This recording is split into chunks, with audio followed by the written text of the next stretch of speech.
Você agora é o quê?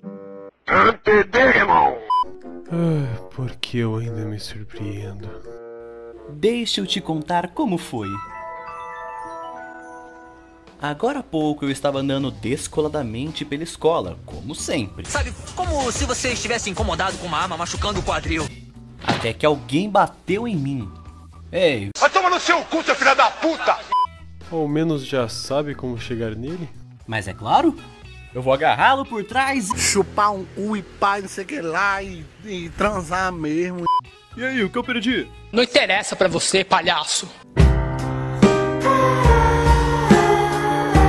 Mas e aí, Leon? Ao menos você lembrou de perguntar o nome dele?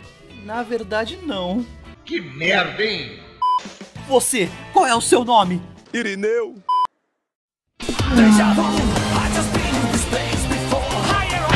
Larry conseguiu o nome dele. Mas já, esse é meu garoto. E qual é? Não interessa!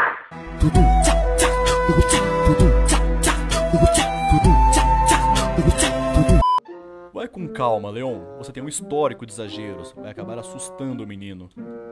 Ora, que bobagem, Larry. E quando foi que eu exagerei?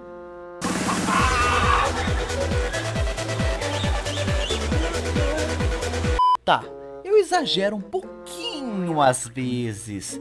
Caso, o que eu devo fazer? Podemos perguntar pro Franz. Ótima ideia! Franz, precisamos de ajuda! Não! Não leve a mal. Isso era pra ser só um convite para almoço. Mas parece que esses caras não sabem conversar. Oh, por que não me disseram? Seria um prazer. Nani? E o que estamos esperando? E aí, o que você vai querer? Doce? Salgado? Ah, eu prefiro doces.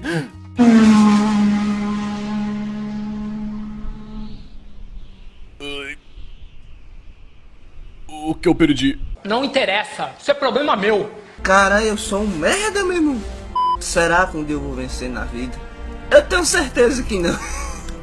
Cara, eu vou desligar que eu tô com vontade de chorar, bicho.